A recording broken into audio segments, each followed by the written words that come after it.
जब धरती पर जीवन भी नहीं था तब से खड़ी है अरावली। आज आपको दोस्तों इस वीडियो में बताएंगे कि भारत के उन पर्वतों की कहानी जो हिमालय से पुराने हैं। नमस्कार, मैं हिमांशु मिश्रा, आप देख रहे हैं भारतीय टीवी। दोस्तों, आज से करीब 3 अरब साल पहले अगर आप अंतरिक्ष से धरती को देखते तो मौजूदा भारत के उत्तरी किनारे पर एक लंबी धुंधली सी लेकिन सख्त चट्टानी रेखा दिखाई देती। लेकिन आपको बता दें, ये ना हिमालय, ना बहती हुई गंगा और ना ही कोई रेगिस्तान, बस एक अकेली पर्वतमाला अरावली, सिर्फ और सिर्फ अरावली ही नजर आती थी। आज वही अरावली जो पृथ्वी के इतिहास से भी पुरानी है, उस पर सुप्रीम कोर्ट में लगातार सुनवाई हो रही है। दरअसल सुप्रीम कोर्ट ने अरावली की पहाड़ी को लेकर 20 नवंबर को सुनाए गए फैसले के बाद सड़क से लेकर सोशल मीडिया तक हर जगह save Aravalli, save Aravalli, save Aravalli की एक मुहिम ने जोर पकड़ लिया। गुरुग्राम से शुरू हुए प्रदर्शन जो जल्द दिल्ली, एनसीआर, राजस्थान और हरियाणा समेत पूरे उत्तर भारत में विरोध की आवाज बन गए। पर्यावरणविदों, वैज्ञानिकों और आम नागरिकों में गहरी चिंता पसर गई।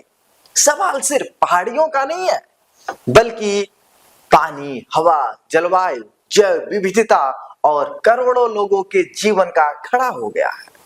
आपको बता दें कि विपक्ष के नेताओं ने भी विरोध किया तो सरकार ने सामने आकर अपना पक्ष रखा। अब इस मुद्दे पर सुप्रीम कोर्ट ने स्वतः संज्ञान लिया है, क्योंकि chief justice of India Suryakant की वैकेशन बेंच आज मतलब सोमवार के दिन एक सुनवाई की। सुप्रीम कोर्ट ने मामले में अपने पुराने फैसले पर रोक लगाते हुए सरकार से स्पष्टीकरण भी मांगा है। बेंच में जस्टिस जेके माहेश्वरी और जस्टिस ऑगस्टिन जॉर्ज मसीह भी शामिल रहे। अभी तक आप देख रहे होंगे कि अरावली अरावली अरावली अरावली अरावली अरावली, ये सब है क्या भाई? अरावली है क्या? अरावली क्या है? आप जानते हैं क्या अरावली क्या है? अगर आप जानते हैं कि अरावली क्या है, कमेंट में बता दीजिए, फिर हम वीडियो शुरू करते हैं। अरावली क्या है, यह समझने के लिए हमें स्कूल वाली भूगोल की किताब से बहुत आगे निकलना पड़ेगा, मतलब उससे हमें बाहर निकलना पड़ेगा। और यह दुनिया की सबसे प्राचीन फोल्ड माउंटेन रेंजों में से एक है। इसका निर्माण करीब 3 अरब साल पहले तब हुआ जब पृथ्वी की, आप सोचना, जब पृथ्वी की टेक्टोनिक प्लेटें आपस में टकरा रही थी।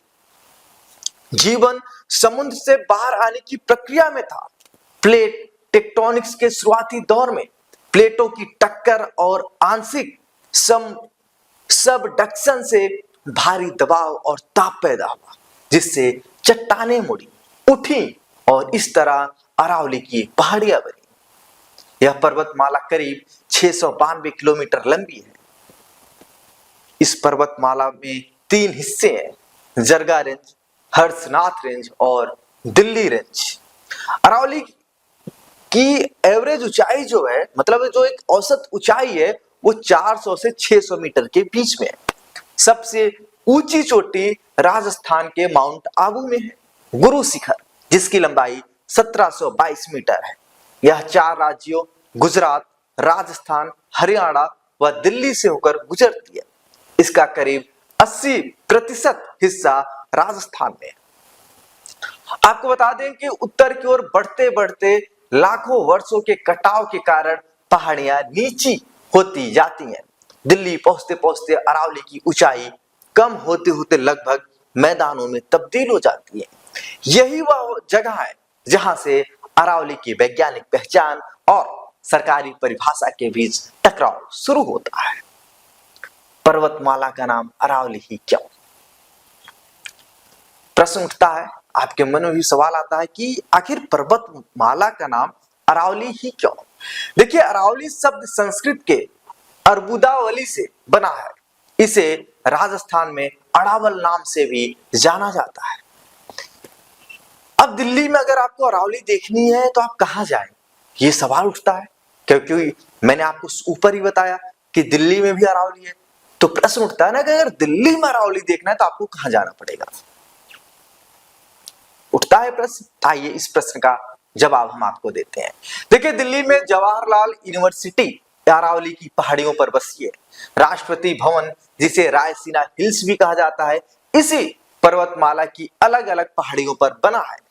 दिल्ली रेंज से बनास, साबरमती और साहिबी जैसी नदियां भी निकलती हैं।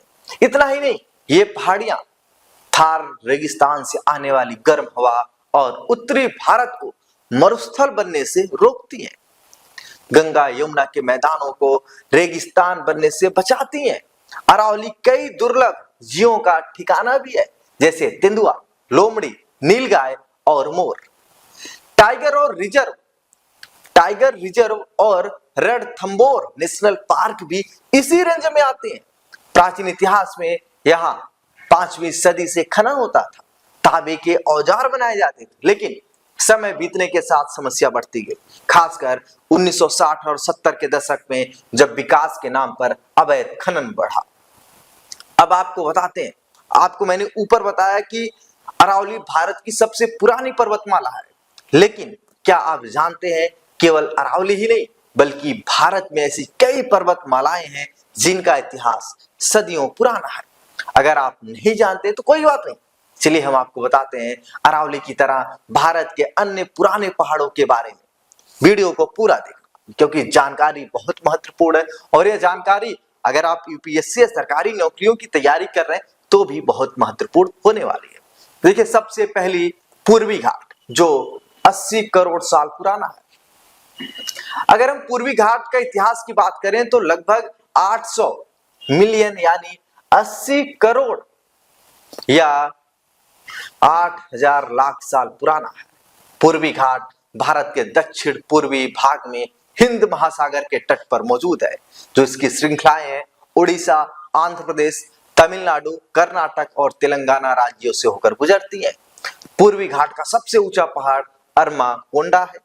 इसके साथ ही यह 75,000 वर्ग किलोमीटर तक फैली हुई है। अब विंध्य पर्वत, आप विंध्य पर्वत के नाम से आपको याद आया होगा मां विंध्यवासिनी। विंध्य शब्द संस्कृत के विध्न से बना है, जिसका अर्थ है रास्ते में पड़ना। विंध्य पर्वत लगभग 650 मिलियन यानी 6500 लाख पुराना है। यह मध्य प्रदेश से वाराणसी की गंगा नदी घाटी से होकर गुजरती है। इसके साथ ही विंध्य पर्वत से गंगा, यमुना, दक्षिणी सहायक नदियां निकलती हैं। इनमें चंबल, बेतवा, कीन और टोंस शामिल है।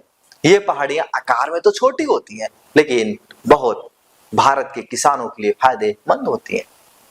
अब सतपुड़ा पहाड़, जो 6000 लाख साल पहले बना है। भारत में स्थित सतपुड़ा पहाड़ लगभग 600 मिलियन साल पुराना है। यह पूर्वी गुजरात से महाराष्ट्र और मध्य प्रदेश से छत्तीसगढ़ में जाकर खत्म होती है। यह पहाड़ियां लगभग 900 किलोमीटर तक फैली हुई हैं। इसके अलावा सतपुड़ा पहाड़ शिस्ट ग्रेनाइट कार्टजाइट से बनी है और सतपुड़ा पहाड़ की चोटियां पठार आकृति की दिखाई देती हैं। इसमें दक्षिण की ओर स्थित पहाड़ की श्रेणियों में ढलान ज्यादा और उत्तर की ओर स्थित सतपुड़ा की श्रेणियों में ढलान कम होती है। अब महेंद्रगिरी पहाड़, जो 1501 मीटर ऊंचाई है। महेंद्रगिरी पहाड़ का इतिहास भी काफी पुराना है।